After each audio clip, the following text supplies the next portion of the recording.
Easily one of the most powerful aspects of Coda are their automations. Do you use them right? Are you using them correctly? Do you know how? I'm going to jump into all that stuff in this video.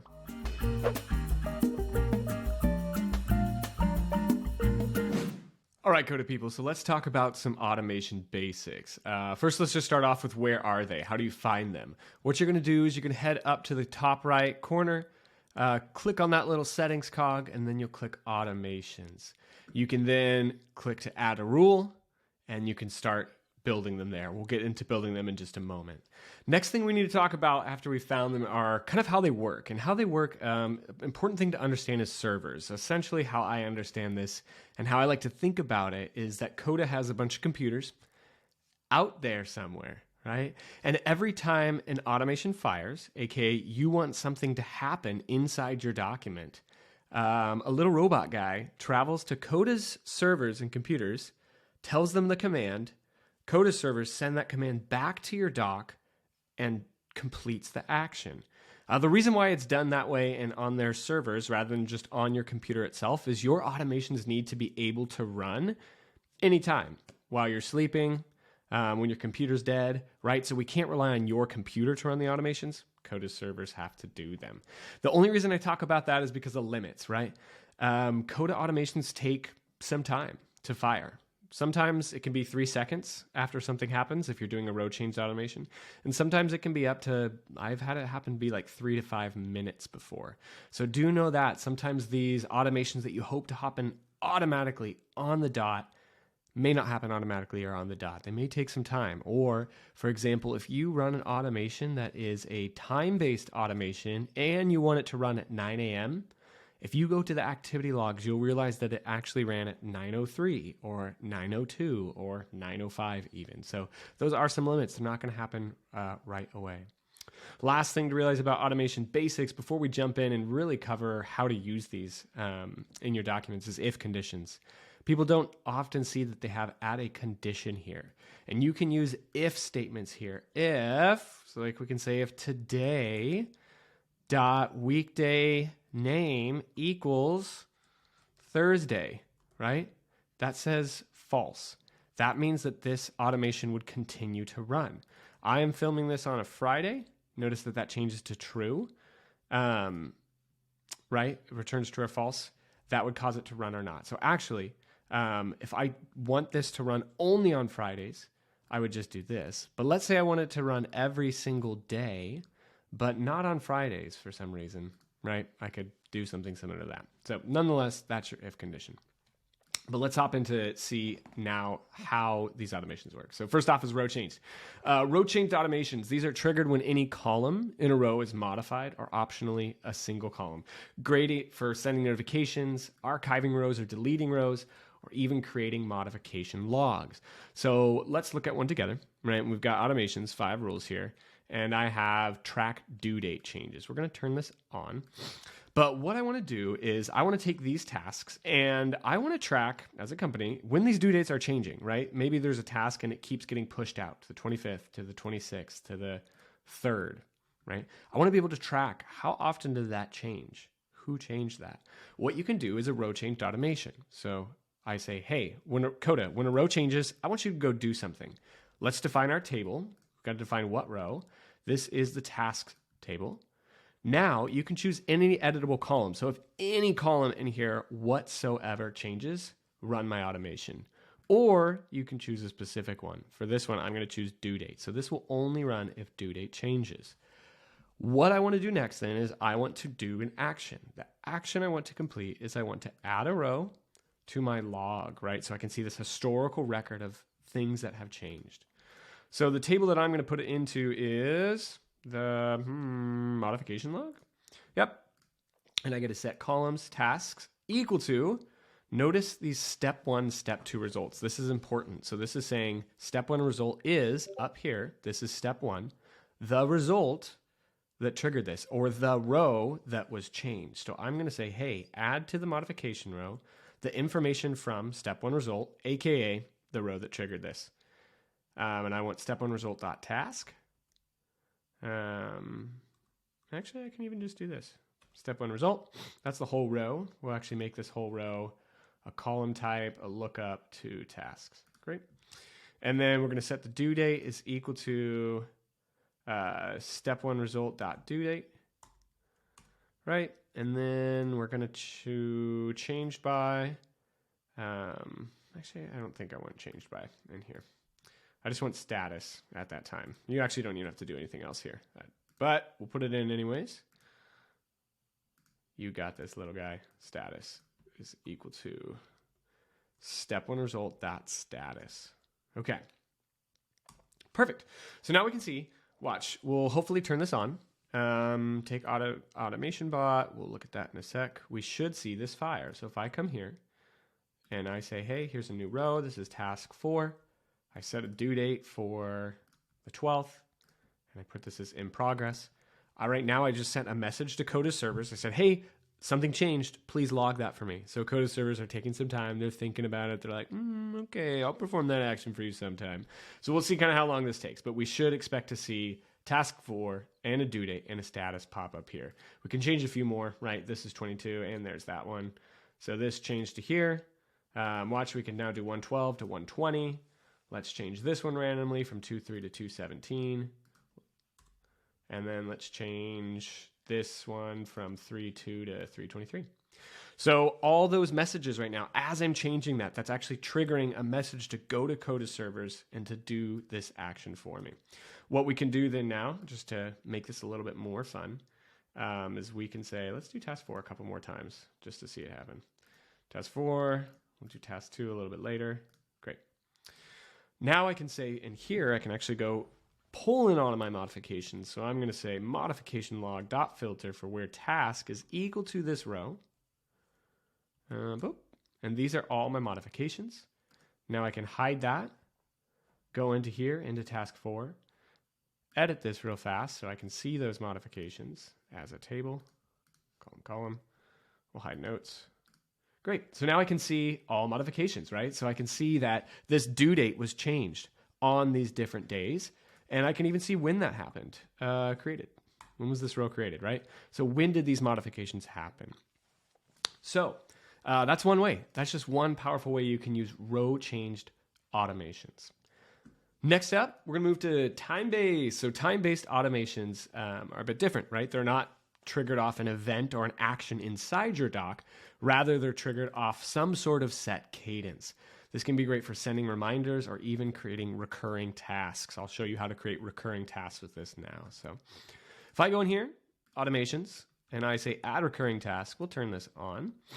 But what your options are when you come in are time-based, hour, day, and week.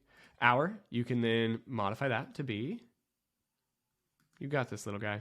Come on. All right, we back. We refresh the page. Let's see what happens. All right, hour, right? So I can say, hey, every single hour, do something. And remember, it's not going to be exactly on the hour. If you say 3 o'clock, it'll go like 3:02, 3:03. But then you can choose how often that repeats, okay? Day, you can choose the time, so it's just once a day at a single time. Or you can choose week, and you can choose then your specific days that it happens. Or there's no reason really to choose every single one because that's just the same as pressing day. But for recurring tasks, we're just going to choose once a day at 9 a.m. Or maybe if you start work earlier, so 6 a.m., we want to add those beforehand. So over here, I have a task table, right? And then I'm defining in a separate table what my recurring tasks are. So maybe I am going to check emails, right? And I'm going to check emails. You can choose what day those are on. Boom, boom, boom. Not Saturday and Sunday because I don't do that on the weekends. And then what you're going to do is we're going to add in... No, we don't even need a condition. This just needs to go every single day. And then our action that we're running, you don't have to define normal actions. You can actually define these as formulas. So what I did here is I said, hey, Coda, do something for me here. What I want you to do is, let me move this so you can see it a little better. Go into the returning tasks table and filter it to where today, weekday name, aka the name of today, which I'm doing this on a Friday, is in days to recur on. So, hey, go in here and look for today's Friday. So it's going to actually just return these two. So it's going to look into these rows and go, this one's on Friday and this one's on Friday and today's Friday. Then for each of those, so for every row that you find, I want you to do something. And this automation is going to add a row to the task table with the task value and with the task name. So we'll kind of see that happen right now. Let me show you how that works. Let's get out of here. Let's put this here. So we're going to test rule, and what we should expect, because it is Friday today, is for these two to add to this table. So test that rule. There they go. Wash the dishes, check emails. And you'll notice that, right, this does work, because if I unselect Friday for that, we should see just wash the dishes go in now. Reset test. Wash the dishes. So that's one way you can use time-based automations to add recurring tasks to your Coda docs. All right, let's do it. Let's go next. Form submitted. Boom! This one's actually relatively new, but it is powerful and it is fun. First off, you can use these for data population to create relationships in other tables. That's more of an advanced use case. You can do auto thank you emails, right? If someone submits a form, you can send them an email to say, hey, thank you so much for your submission. You can do further automations. So if someone submits a form, you can, run Discord or create Calendly invites or create an instance in Jira, whatever you want to do from those. But let's look at how those works for a second. So first of all, forms have there's two different types of forms, I'd say.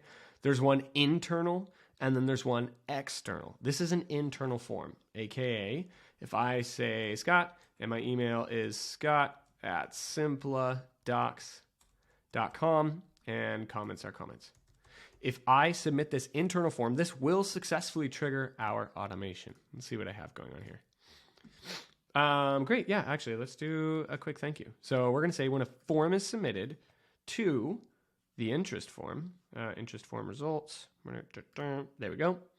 Then what I want you to do is, and we're going to go to packs and we'll just add Gmail in here real fast. Add a doc. Wow. Welcome. So now I'm authenticated with Google. So what I'm going to say is, hey, every time a form is submitted, boom, we are going to action, go down, packs, Gmail, send email to equals, right? I press equal to make this a formulaic value. I say step one result. That's referencing the exact form that was just done. So I'm going to say step one result dot email. And the subject is going to be subject. You can make that dynamic, right? You can make it anything you want. The content, you can also make this anything you want. I have best practices on email of how to actually make this some rich, beautiful content. So go look at that.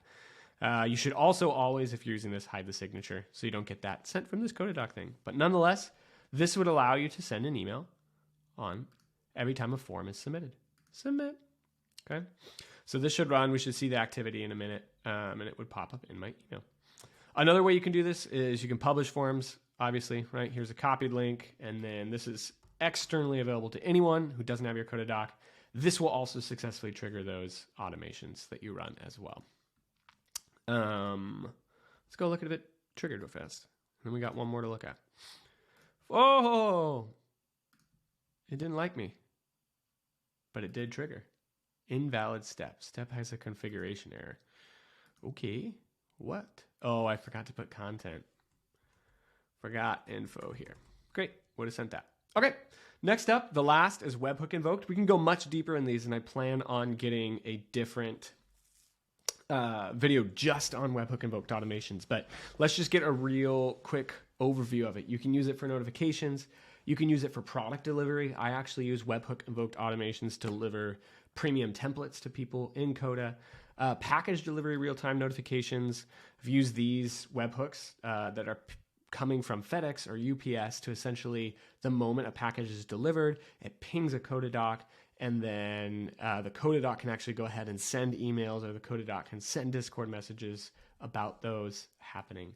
Archive systems as well. So I'll show you how to use this as an archive system right now. So let's say here I have a table of purchases, and eventually this gets to 50,000 rows, and I want to start archiving these but not losing them.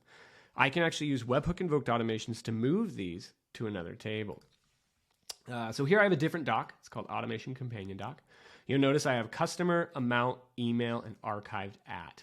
What I want to do is essentially send this customer, amount, and email over to that document. So what I'm going to do is first create the automation in the doc you want to catch information in. It might be this one, but in this case, I want to catch information here. So I'm going to create a automation, and it is going to be a Webhook Invoked. Now I've got two important pieces of information here, API token and a URL. So what we're going to do is I'm actually going to use a webhook pack for this. I'll show you kind of how to make that happen, but we'll go here. I'm going to go to Insert, Packs, and I'm going to search Webhook. It should come up as Coda Webhook. That's the one you want. Add to doc.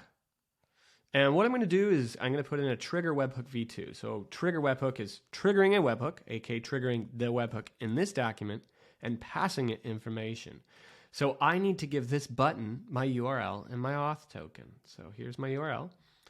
Copy. Copied. We'll put it in here. Woohoo! And then lastly, we'll copy this API token. It is copied. And we will put it right here. Woohoo! All right. And now I'm going to press add more. This part's really important. What you want to do is add additional options. This is the information you want to send with your webhook. So I'm going to send add more additional options plus, plus, plus. I want to send 3 pieces of information. I want to send the customer. I want to send the amount.